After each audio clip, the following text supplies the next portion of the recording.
Praise the lord. మిత్రులారా, అందరికీ మన ప్రభు అయిన యేసుక్రీస్తు వారి నామంలో వందనాలు తెలియజేస్తున్నాను. దేవుని యొక్క మహా గొప్ప కృప, ఆయన దయ, మరొక నూతన దినాన్ని దేవుడు మనకు అనుగ్రహించాడు. ఆయన సన్నిధిలో చేరడానికి, ఆయన వాక్యం ధ్యానించడానికి, మన జీవితాలను సరిచేసుకోవడానికి దేవుడు మనకు అనుగ్రహించినటువంటి ఈ గొప్ప అవకాశాన్ని బట్టి దేవునికి వేలాది కృతజ్ఞతలు తెలియజేస్తున్నాను. మిత్రులారా, మనం యాకోబు రాసినటువంటి పత్రిక, ఈ పత్రికలో 5వ అధ్యాయంలో ఉన్నాం. ఈ దినాన మనం ఈ 5వ అధ్యాయంలో 12వ వచనాన్ని మరలా ఒకసారి ధ్యానం చేసుకోబోతున్నాం. నిన్నటి దినాన ఈ 12వ వచనం, 5వ అధ్యాయము 12వ వచనానికి సంబంధించినటువంటి ఆ కాంటెక్స్ట్ని మనం అర్థం చేసుకున్నాం.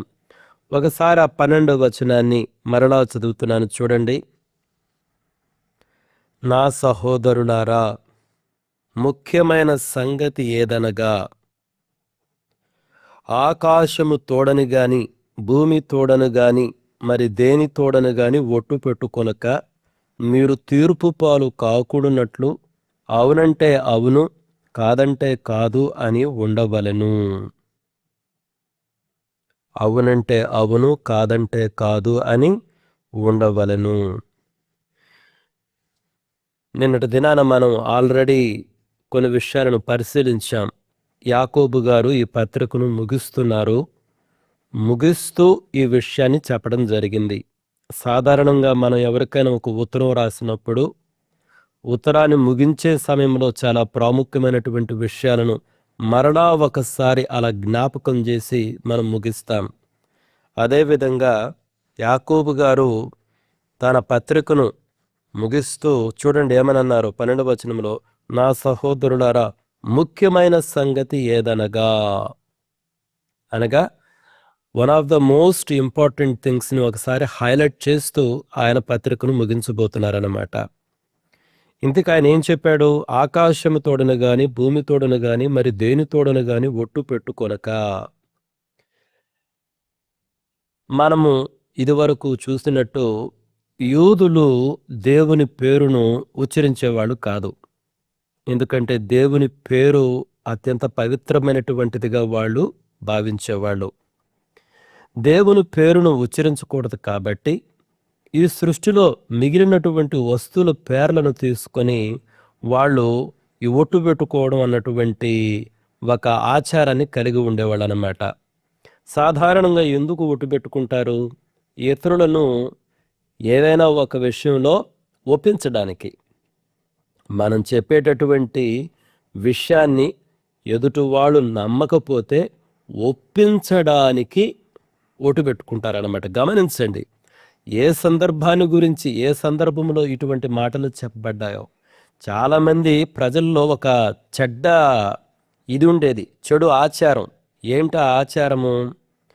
వాళ్ళు ఏదైనా ఒక అబద్ధం చెప్పేటప్పుడు ఆ అబద్ధాన్ని ప్రజలను ఆ అబద్ధం గురించి నమ్మించాలి అనుకున్నప్పుడు, లేదా ప్రజలను మోసం చేయాలనుకున్నప్పుడు వాళ్ళు చాలా తేలిగ్గా ఆకాశం తోడని, భూమి తోడని, ఇక యెరూషలేము తోడని ఈ రకంగా ఒట్లు పెట్టుకుంటారు. ఎందుకంటే ఒకవేళ ఆ ఒట్టును మీరినా మన దేవుని పేరేం ఉచ్చరించలేదు కదా, దేవుని పేరు ఉచ్చరించలేదు కాబట్టి మనకేమి పెద్దగా నేరం ఉండదులే, పెద్దగా దోషం ఉండదులే అన్నటువంటిది వాళ్ళకి యాటిట్యూడ్. మిత్రులారా, ఆఫ్ కోర్స్ ప్రతిసారి ఎదుటివారిని మోసగించాలని, లేకపోతే ప్రతిసారి వాళ్ళు చెప్పే అబద్ధాలను ఎదుటివారు నమ్మేలా చేయాలని ఒట్టు పెట్టుకోకపోవచ్చు.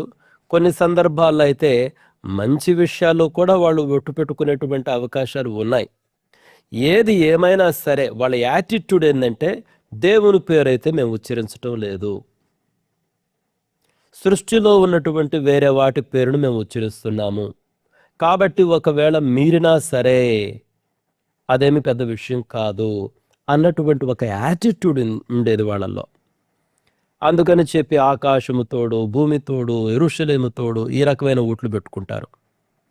అటువంటి ఆచారాన్ని ఆయన ఖండిస్తున్నాడు. ఇది మనం గమనించాలి. వాళ్ళల్లో ఒక ఆచారం ఉంది. మేము దేవుని పేరును ఉపయోగించడం లేదులే, ఈ సృష్టిలో ఉన్నటువంటి వేరే వాటి పేర్లు ఉపయోగిస్తున్నాములే, కాబట్టి ఏమీ కాదులే. ఆ యాటిట్యూడ్ని ఆయన ఖండిస్తున్నాడు అన్నటువంటి విషయాన్ని మనం గమనించాలి. అందుకని యేసుక్రీస్తు ప్రభువారు చెప్తారు, ఆకాశం తోడు నువ్వు ఒట్టు పెట్టుకుంటే అది దేవుని సింహాసనం అని తెలుసుకోండి. భూమితోడు నువ్వు ఎలా ఒట్టు పెట్టుకుంటారు? అది దేవుని పాదపీఠం కాదా? సరే, ఆకాశం తోడొద్దులే, భూమి తోడు వద్దులే, నా తలతోడు నువ్వు ఒట్టు పెట్టుకుంటాను, అదైనా ఎందుకు? అసలు నీ తలలో ఒక వెంట్రుకను నువ్వు తెల్లగా చేయగలవా, నల్లగా చేయగలవా? కాబట్టి ఇటువంటి వద్దు. నీ మాటలు అవునంటే అవును, కాదంటే కాదు అన్నట్టు ఉంటే నీకు మంచిది అని యేసుక్రీస్తు ప్రభువారు తెలియజేశారు. యేసుక్రీస్తు ప్రభువారు చెప్పినటువంటి దానిని యాకోబు గారు ఇక్కడ తెలియజేస్తున్నారు. మిత్రులారా, మనం కొన్ని బిబ్లికల్ ఎగ్జాంపుల్స్ చూద్దాము. నిన్నటి దినాన ఆల్రెడీ మనం చూసాము న్యాయాధిపతుల గ్రంథం 11వ అధ్యాయంలో 30-40 వచనాలు. యెఫ్తా అమాలేకీయులపైకి యుద్ధానికి పోయి వచ్చేటప్పుడు అతను ఒక ఒట్టు పెట్టుకుంటాడు. ఒక ప్రతిజ్ఞ లాంటిదన్నమాట. నాకు గాని విజయం ఇస్తే నేను తిరిగి, అంటే యుద్ధ భూమి నుంచి తిరిగి ఇంటికి వెళ్ళేటప్పుడు నా ఇంటి నుంచి మొదట ఏదైతే నాకు ఎదురుగా వస్తుందో దానిని నేను యెహోవా దేవునికి ప్రతిష్ఠిస్తాను, లేదా దహన బలిగా అర్పిస్తాను అన్నటువంటి ఒక ప్రమాణం చేశాడు. చూడండి ఎంత తొందరపాటు, చూడండి ఎంత అనాలోచితం కదా. అటువంటి తొందరపాటును, అనాలోచిత నిర్ణయాలను మనము ఎంకరేజ్ చేయకూడదు, పాటించకూడదు మిత్రులారా. ఇప్పుడు ఇంటికి వస్తుంటే ఇంటి నుంచి ఏమెదురొస్తుందో తెలుసా? ఎవరికి తెలుసు? తన భార్య ఎదురు రావచ్చు, తన కూతురే ఎదురు రావచ్చు, లేకపోతే ఇంకొక ఇంట్లో పనిచేసే వాళ్ళు ఎదురు రావచ్చు, గొర్రెలు ఎదురు రావచ్చు, కుక్కలు ఎదురు రావచ్చు, ఏమెదురు వస్తాయి ఎవరికి తెలుసు? అంత అనాలోచితంగా ఎందుకు మీరు ప్రమాణాలు చేస్తారో? తుదకి ఏమైంది? అతనికి తీవ్రమైన వేదన కలిగింది. ఆయన కూతురే ఎదురొచ్చిందనమాట. అయితే నిన్నటి దినాన నేను సూచాయిగా ఒక మాట అయితే చెప్పాను. యెఫ్తా తన కుమార్తెని ఏమీ చంపలేదు అన్నటువంటి విషయాన్ని మనం గమనించాలి. ఎందుకంటే యెఫ్తా కూతురు తన కన్యాత్వమును గురించి ప్రలాపించింది అని అక్కడ వ్రాయబడి ఉంది. దీనికి సంబంధించినటువంటి కంప్లీట్ వివరణ నేను ఆల్రెడీ ఒక కాన్ఫరెన్స్లో ఒక 1 అవర్ పాటు చెప్పడం జరిగింది, వాక్యాన్ని ఎలా అనువదించాలి అని. ఎవరైనా ఈ యెఫ్తా తన కూతురు విషయం ఏం చేశాడో, ఎందుకంటే చాలామంది ఆ అమ్మాయిని చంపేశారు అని అంటూ ఉంటారు, అది కరెక్ట్ కాదు అని చెప్తూ ఒక 1 అవర్ పాటు సుదీర్ఘమైనటువంటి వివరణ అనేక ప్రశ్నలతో నేను ఇవ్వడం జరిగింది. ఒకసారి ఎవరైనా ఆ వీడియో చూడండి మిత్రులారా. మరొక ఉదాహరణ తీసుకొస్తాను చూడండి. మత్తయి సువార్త 14వ అధ్యాయానికి రండి. ఒక్క నిమిషం మిత్రులారా, ఇక్కడ కరెంటు పోయింది. అందరూ కనెక్ట్ అయ్యి ఉన్నారు. నాకు ఇక్కడ కరెంటు పోయింది, అందువల్ల డిస్కనెక్ట్ అయ్యాను, మరలా కనెక్ట్ అయ్యాను. ఫైన్. మీరు కానీ ఇక్కడ నాకు బైబిల్ కనిపించడం లేదు, కరెంట్ లేదు, కాబట్టి నేను కొన్ని రెఫరెన్సెస్ చెప్పి ఆ సందర్భాలు చెప్పుకుంటూ వెళ్తాను. మీరు ఆలోచన చేయండి. మత్తయి సువార్త 14వ అధ్యాయంలో 6-10 వచనాలు మీరు తర్వాత చదవండి. అక్కడ హేరోదు ఆయన తన జన్మదినాన్ని జరుపుకుంటూ ఉంటాడు. హేరోదియ కుమార్తె ఆయన ఎదుట నాట్యం చేసింది ఆయన సంతోషపరచడానికి. ఆ అమ్మాయి బాగా నాట్యం చేసినందుకు హేరోదు చాలా ఆనందపడి, నువ్వు ఏమైనా కోరుకో, నా రాజ్యంలో సగభాగమైనా కోరుకో, నీకు ఇస్తాను అన్నటువంటి ఒక వాగ్దానం చేశాడు. అయితే ఆ అమ్మాయి ఎంత క్రూరంగా, ఆ అమ్మాయి యొక్క తల్లి చేత ప్రేరేపించబడి బాప్తీసమిచ్చు యోహాను యొక్క తలను నరికి ఒక పళ్ళెంలో పెట్టి నాకు ఇవ్వాల్సిందిగా ఆ అమ్మాయి కోరడం జరిగింది. కోర్స్ తన తల్లి ద్వారా ఆ అమ్మాయి ఆ విధంగా ప్రేరేపించబడింది. చూడండి, ఇప్పుడు హేరోదు తన మాటను వెనక్కు తీసుకొనలేక బాప్తీసమిచ్చు యోహాను చంపడం జరిగింది. ఎంత ఘోరమైనటువంటి విషయము. అసలు మొట్టమొదట హేరోదు యొక్క ఆ యొక్క వాగ్దానం, నువ్వు ఏమైనా కోరుకో, నా రాజ్యంలో సగభాగమైనా ఇస్తాను. అసలు ఆయనకు అధికారం ఉన్నదా? తన రాజ్యంలో సగభాగం ఇచ్చే అధికారం అసలు హేరోదుకున్నదా? హేరోదు ఉన్నదే రోమీయుల యొక్క అండదండలతోటి వాళ్ళ అధికారంలో ఉన్నాడు. అసలు ఆయనకు అధికారమే లేదు. కాబట్టి మిత్రులారా, ఇక్కడ హేరోదు నువ్వు ఏమైనా కోరుకో నేను ఇస్తాను, ఎంత అనాలోచితమైనటువంటి వాగ్దానమో చూడండి. యెఫ్తా ఎంత అనాలోచితంగా వాగ్దానం చేశాడో, హేరోదు కూడా అంతే అనాలోచితంగా వాగ్దానం చేశాడు అనేటువంటి విషయాన్ని గమనించాలి. సరే, వాగ్దానం చేశాడు. వాగ్దానం చేసిన తర్వాత ఆ అమ్మాయి బాప్తిస్మిచ్చి యోహాను తల అడిగింది. వెంటనే హేరోదు తన మాటను వెనక్కు తీసుకోలేడా? తీసుకోవచ్చు. ఎందుకు తీసుకోకూడదు? తీసుకోవచ్చు మిత్ర. చూడండి, ఒక్కొక్కసారి మనం పనికి మాలినటువంటి వాగ్దానాలు చేసినప్పుడు ఆ పనికి మాలినటువంటి వాగ్దానాలు ఎదుటివారి యొక్క జీవితాలనే నాశనం చేస్తుంటే, వాళ్ళ ప్రాణాలనే తీస్తుంటే, నేను మాట తప్పను అని చెప్పి ఎదుటివారిని చంపటం ఏమి న్యాయము? అసలు అటువంటి వాగ్దానాలకు మనం లోబడి ఉండాల్సిన అవసరం ఉందా? ఎంత మాత్రము లేదు మిత్రులారా. చూడండి మిత్రులారా, ఒక్కొక్కసారి మనం ఏదన్నా వాగ్దానం చేసి ఉండొచ్చు. అయితే మన వాగ్దానం ఇది సరి అయినది కాదు అని మనకు తెలిసినప్పుడు బేషరతుగా దాన్ని వెనక్కు తీసుకోవట్లో తప్పు లేదు. ఇది నా యొక్క అభిప్రాయం. ఎందుకంటే నేను మాట ఇచ్చానని చెప్పేసి పోయి ఇంకొక మనిషి నేను ఎక్కడ చంపేది? లేకపోతే అది తీవ్రమైన నష్టానికి దారి తీస్తుంటే నేను ఎలా ఒప్పుకోను? కాబట్టి మిత్రులారా, హేరోదు మొట్టమొదటి ఆయన చేసినటువంటి వాగ్దానం అనాలోచితమైనటువంటిది. అంత మాత్రమే కాదు కానీ ఆయన అసలు తర్వాత తన మాటను వెనక్కు తీసుకొని ఉండాల్సింది. ఎందుకంటే ఒక మనిషి ప్రాణం ఎలా పోతుంది? నా మాట కన్నా ఎదుటి మనిషి యొక్క ప్రాణం గొప్పది కదా. నీ ప్రాణం పోతుంది వేరే విషయం, ఎదుటి మనిషి యొక్క ప్రాణం కదా. కాబట్టి తొందరపాటు వాగ్దానానికి ఇదొక మరొక ఎగ్జాంపుల్. మీరు ఒకసారి పేతురు గురించి ఆలోచన చేయండి. మన మత్తయి సువార్త 26వ అధ్యాయానికి రండి. యేసుక్రీస్తు ప్రభువారిని ఇంకా పట్టించారు, ఆ తీర్పు జరుగుతుంది, ఆయన ఇంకా సిలువేస్తారు. ఆ సందర్భంలో ఆ రోజు రాత్రి ఏం జరిగింది? మత్తయి సువార్త 26వ అధ్యాయంలో మీరు 69వ వచనం నుంచి ఈ విషయాలు గమనించవచ్చు. 69వ వచనం నుంచి మీరు 69వ వచనం చూస్తే, పేతురు వెలుపటి ముంగిట కూర్చుండి ఉండగా ఒక చిన్నది అతని యొద్దకు వచ్చి, నువ్వు గలిలయుడవగు యేసుతో కూడా ఉంటివి కదా అనెను. అందుకు అతడు నేనుండలేదు అని చెప్పాడు. అది మొదటిసారి. రెండవసారి చూడండి 71వ వచనంలో, అతడు నడవలోనికి వెళ్ళిన తర్వాత మరి ఒక చిన్నది అతనిని చూచి, వీడును నజరేయుడకు యేసుతో కూడా ఉండెనని వారితో చెప్పగా, అతడు ఒట్టు పెట్టుకుని నేనుండలేదు, ఆ మనుష్యుని నేను ఎరుగనని మరలా చెప్పిన. ఒట్టు పెట్టుకున్నాడు. ఆ తర్వాత మరలా చూడండి 73వ వచనం, కొంతసేపైన తర్వాత అక్కడ నిలిచి ఉన్న వారు పేతురునొద్దకు వచ్చి, నిజమే, నీవును వారిలో ఒకడవే, నీ పలుకు నిన్ను గూర్చి సాక్ష్యం ఇచ్చుచున్నదని అతనితో చెప్పాను. అందుకతడు ఆ మనుష్యును నేను ఎరుగనని చెప్పి శపించుకున్నటకును ఒట్టు పెట్టుకున్నటకును మొదలు పెట్టాను. అంటే ఎందుకు పేతురు పదే పదే ఒట్టు పెట్టుకుంటున్నాడు? నా మాటలు నమ్మండి. ఇతను చెప్తున్న అబద్ధం, ఈ అబద్ధాన్ని వాళ్ళు నమ్మాలి కాబట్టి ఇక్కడ ఒట్టు పెట్టుకుంటున్నాడు. అదే విషయం. అంటే నువ్వు చెప్పే అబద్ధాన్ని వాళ్ళతో నమ్మించాలి కాబట్టి ఒట్టు పెట్టుకుంటున్నావు. అఫ్కోర్స్ నువ్వు ప్రమాదంలో ఉన్నావు, అది వేరే విషయం. కానీ ఒట్టు అన్నటువంటి దాని గురించి ఒకసారి ఆలోచన చేయండి మిత్రులారు. ఎందుకు పేతురు గారు ఇక్కడ ఒట్టు పెట్టుకుంటున్నారు? అతను చెప్పేది అబద్ధం అయినప్పటికీ ఎదుటి వారిని నమ్మించాలి అని. కాబట్టి ఆ రకంగా ఒట్టు పెట్టుకోవడము తప్పు అన్నటువంటి విషయం మనం గమనించాలి. మరొకసారి మీరు యెహోషువ గ్రంథము 9వ అధ్యాయంలో మీరు తర్వాత చదవండి, 3వ వచనం నుంచి 21వ వచనం వరకు. అక్కడ ఇజ్రాయేలీలు ఆ కనానీయులలో చాలా మందిని ఓడిస్తూ వాళ్ళ ప్రాంతాలను ఆక్రమించుకుంటూ వెళ్తూ ఉన్నారు. ఈ విషయం గిబియోనీయులు గమనించారు. గిబియోనీయులు గమనించి వాళ్ళు ఎటుతిరిగి అనుకున్నారు, ఇజ్రాయేలుతో మనం పోరాటం చేయలేము, గెలవలేం, కాబట్టి వాళ్ళతో నిబంధన చేసుకుందామని చెప్పి, మరి ఏ విధంగా నిబంధన చేసుకోవాలి? ఇజ్రాయేలులు అయితే నిబంధన చేసుకోరు వాస్తవంగా, ఎందుకంటే ఆ ప్రాంతంలో ఉన్నటువంటి వాళ్ళందరినీ పంపిస్తున్నారు కాబట్టి.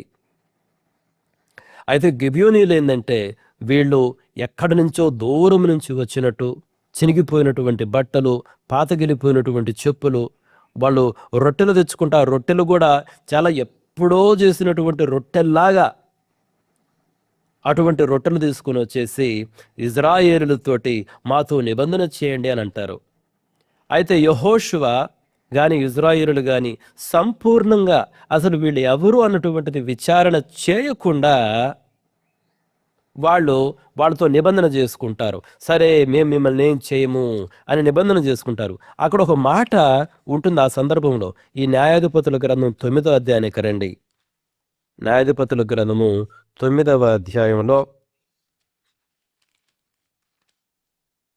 న్యాయాధిపతుల గ్రంథము 9వ అధ్యాయంలో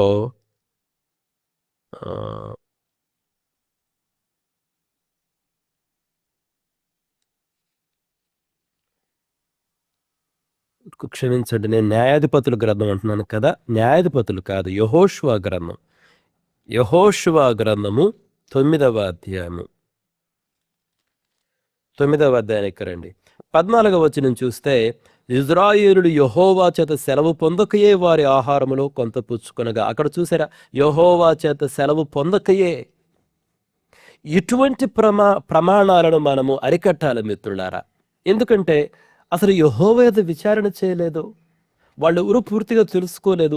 తొందరపాటు, మీరు గమనించారా, తొందరపాటులో చేసినటువంటి నిబంధనలు లేకపోతే మీరు ఒట్లనండి, ఇటువంటి ఎప్పుడు కూడా మనం చేయకూడదు మిత్రులారా. మీరు ఆ తర్వాత చూస్తే మరొకసారి మీరు తర్వాత సమూయేలు మొదటి గ్రంథం 14వ అధ్యాయం మీరు తర్వాత చదవండి. అక్కడ ఇజ్రాయేలులకు ఫిలిష్తీయులకు యుద్ధం జరుగుతూ ఉంటుంది. సౌలు యొక్క నాయకత్వంలో ఇజ్రాయేలులు యుద్ధానికి పోతారు. అయితే ఇజ్రాయేలులు గెలుస్తారు. ఇజ్రాయేల్ అప్పటికే యుద్ధంలో ఉన్నారు, వాళ్ళు బాగా అలసిపోయి ఉన్నారు. అలసిపోయి ఉన్నటువంటి ఆ సందర్భంలో సౌలు ఒక ప్రమాణం చేపిస్తాడు ప్రజలతోటి. ఎవరైనా సరే యుద్ధం ముగిసే వరకు ఏమైనా తింటే వాళ్ళు శాపగ్రస్తలే, వారు మరణమునకు పాత్రులను ప్రమాణం చేపిస్తాడు. ఒకసారి రెండు ఆ మాటను నేను చదువుతాను. సమూయేలు మొదటి గ్రంథము 14వ అధ్యాయానికి రండి. సమూయేలు మొదటి గ్రంథము 14వ అధ్యాయము చూడండి, 23వ వచనం నేను చదువుతున్నాను. ఆ దినమున యెహోవా ఇజ్రాయేలీలను ఏలాగున రక్షించెను. యుద్ధము బేతావెను అవతలకు సాగగా ఆ దినమున ఇజ్రాయేలుడు చాలా బడలికనుందిరి. నేను నా శత్రువుల మీద పగ తీర్చుకొనక మునుపు, సాయంత్రము కాక మునుపు భోజనము చేయువాడు శపింపబడును అని సౌలు జనుల చేత ప్రమాణము చేయించెను. అందువలన జనులు ఏమీ తినకుండరి. ఏంటి, ఇప్పుడు యుద్ధం జరుగుతుంది, యుద్ధంలో పోరాటం చేయాలంటే ఒక శక్తి ఉండాలి, బలం ఉండాలి కదా. ఏమీ తినకుండా బలం తెచ్చుకోకుండా ఎలా యుద్ధం చేస్తారు? అటువంటి సందర్భంలో ఎంత అజ్ఞానమైనటువంటి, బుద్ధి లేనటువంటి ప్రమాణాలు చేయించవచ్చా? ఒకసారి ఆలోచన చేయండి. అది పొరపాటు మిత్రులారా. ఇంతకు అసలు సౌలు కుమారుడే పోయి, యోనాతానే పోయి అతడు తినడం జరిగింది. కోర్స్ తర్వాత ప్రజలే ఎదిరిస్తారనుకోండి, యోనాతానును చంపాలి అన్నటువంటి తలంపులు సౌలు కలిగి ఉంటే ప్రజలే దాన్ని వారిస్తారు. ఇటువంటి తొందరపాటు నిర్ణయాలు మనము ఓట్లు పెట్టుకోకూడదు, ఇటువంటి తొందరపాటు నిబంధన చేయకూడదు. మీరు ఆ తర్వాత మరొక సందర్భంలో ఆదికాండం 31వ అధ్యాయం మీరు ఆలోచన చేయండి, తర్వాత చదవండి. యాకోబు లాబాను నుంచి పారిపోతూ ఉంటారు. పారిపోతూ ఉన్నప్పుడు రాహేలు లాబాను యొక్క గృహదేవతలను దొంగతనం చేస్తుంది. సరే, యాకోబు పారిపోతూ ఉంటే రాహేలును, పిల్లల్ని అంటే ఆస్తి మొత్తాన్ని, కూతురును తీసుకొని లాబాను తరుముకొని యాకోబును కలుసుకుంటాడు. ఆ తర్వాత లాబాను ఒక మాట అంటాడు, నా గృహదేవతలను నువ్వు ఎందుకు దొంగిలించావు అని అడిగితే యాకోబు వెంటనే చాలా ఎవరైనా సరే ఒకవేళ నీ గృహదేవతలను దొంగిలించినటువంటి వాళ్ళు ఇక్కడ ఉంటే వాళ్ళు మరణించాలి అన్నటువంటి ఒక మాట అంటాడు. అది కూడా ఒకసారి చూద్దాం. చూడండి, ఆదికాండం 31వ అధ్యాయానికి రండి. ఆదికాండము 31వ అధ్యాయము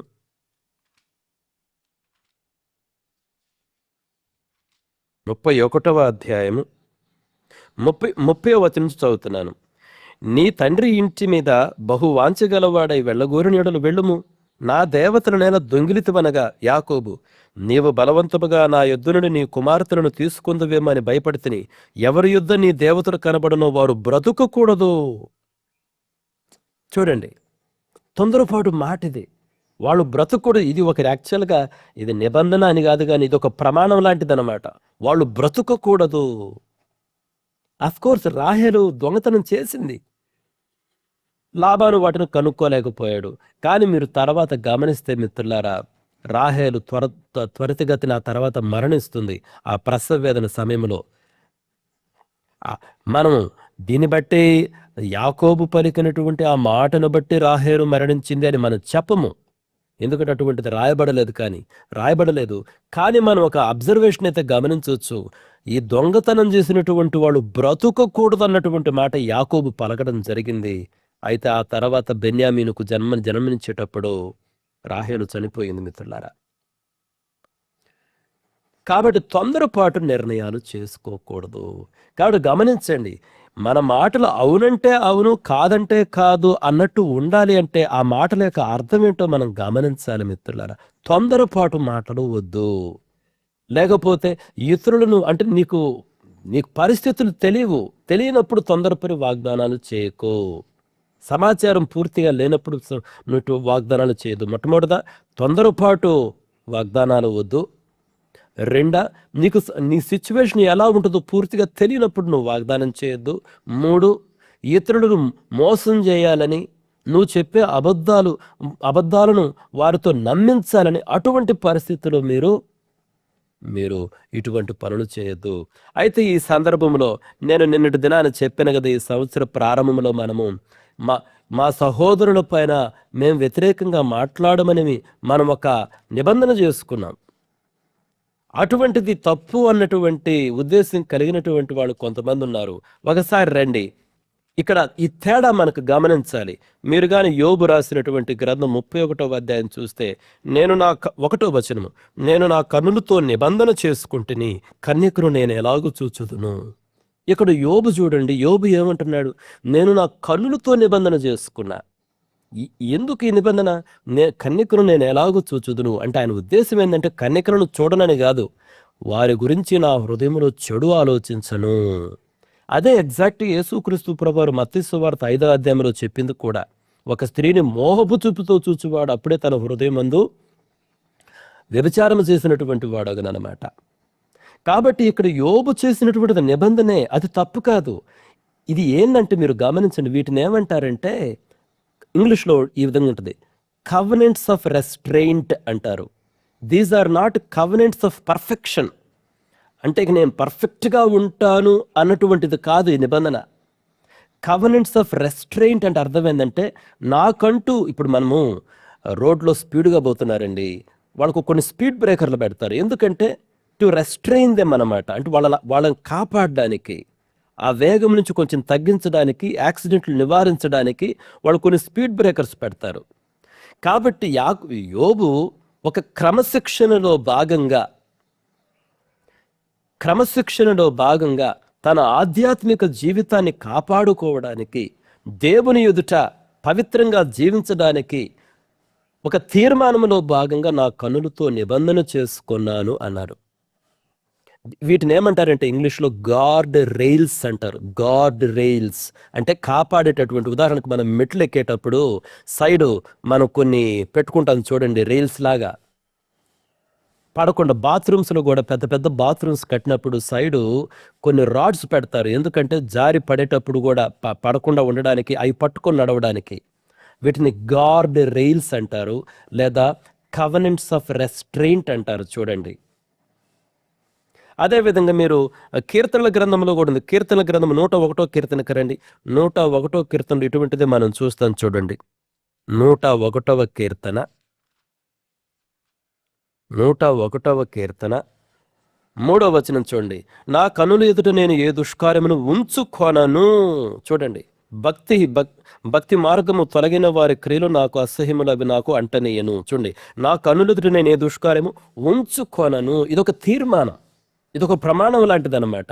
అంటే ఇక్కడ ఏంటి ఉంచుకొను అంటే ఏంటి? ఇట్స్ ఏ కవెనెంట్ ఆఫ్ రెస్ట్రెయింట్ అన్నట్టు, ఒక క్రమశిక్షణ, ఆధ్యాత్మిక క్రమశిక్షణలో భాగంగా తీసుకున్నటువంటి నిర్ణయాలు ఇవి. మీరు దానియేలు గ్రంథం 1వ అధ్యాయము 8వ వచనం చూస్తే, వాళ్ళైతే ఆ అనిల యొక్క ఆ ద్రాక్షారసం మేము తాగమని చెప్పేసి ఒక నిర్ణయం తీసుకుంటారు. అంటే తిండి విషయంలో ఒక నిర్ణయం ఎందుకు తీసుకున్నారు? ఒక పవిత్రతను దేవుని ఎడల ఒక పవిత్రతను కాపాడుకోవడానికి వాళ్ళు అటువంటి నిర్ణయాలు, తీర్మానాలు తీసుకున్నారు. కాబట్టి మనమేదో బలులర్పించి ఒట్లు పెట్టుకొని, ఒట్లు ఎప్పుడంటే అది తొందరపాటు నిర్ణయాలు, ఇతరులను మోసం చేసేటటువంటివి, మనకు పరిస్థితులు తెలియనప్పుడు అటువంటి ఒట్లు తప్పు మిత్రులారా. అందుకని యేసుక్రీస్తు ప్రభువు అవునంటే అవును, కాదంటే కాదన్నట్టు ఉండాలి. ఏంటి ఆ మాటల అర్థం? అవునంటే అవును, కాదంటే కాదు. నువ్వు పలానా వాళ్ళకు ఒక పని సహాయం చేయగలిగితే చేయగలనని చెప్పు, లేదంటే లేదని చెప్పు. అంతేగాని వీటిని పోల్చకూడదు మిత్రులారు. ఇవి ఇప్పుడు ఉదాహరణకి మనము నా సహోదరునికి వ్యతిరేకంగా నేను మాట్లాడను అన్నానంటే అర్థం ఏంటంటే it is a covenant of restraint అనమాట. పవిత్రతను కాపాడుకోవటం, నా నాలుకను కాపాడుకోవటం, నా హృదయాన్ని కాపాడుకోవటం ఆధ్యాత్మిక క్రమశిక్షణలో భాగం అది. కాబట్టి దానిని మనం జంతు బలులు అర్పించి చేసే నిబంధనల్లాగా లేకపోతే ఒట్లులాగా మనం భావించకూడదు. అది ఆధ్యాత్మిక క్రమశిక్షణలో భాగము అని మనం గమనించాలి. అది ఇట్ షోస్ యువర్ సీరియస్నెస్ అనమాట. పాపము ఎడల ఇప్పుడు నా కనులతో నిబంధన ఎందుకు చేసుకున్నాను? నా దేవుని ఎదుట నేను పవిత్రంగా ఉండాలి. దాని అర్థము ఇక యోబు ఎప్పుడు పాపం చేయలేదనే అర్థము కాదు. అలా ఆలోచన చేయకూడదు, తప్పు. It is not a covenant of perfection. ఇక నుంచి నేను ఎప్పటికీ పర్ఫెక్ట్గా ఉంటాను, అది కాదు అక్కడ విషయము. అతడు దేవుని ఎదుట నేను పవిత్రంగా ఉండాలని ఒక పోరాటం చేస్తున్నాడు. అందులో భాగంగా నిబంధన చేసుకున్నాడు. It's a covenant of restraint. It is a guard rail. ఇది థియోలాజియన్స్, బైబిల్ పండితులు ఉపయోగించే పదం ఇట్స్ ఎ గాడ్ రైల్ అనమాట.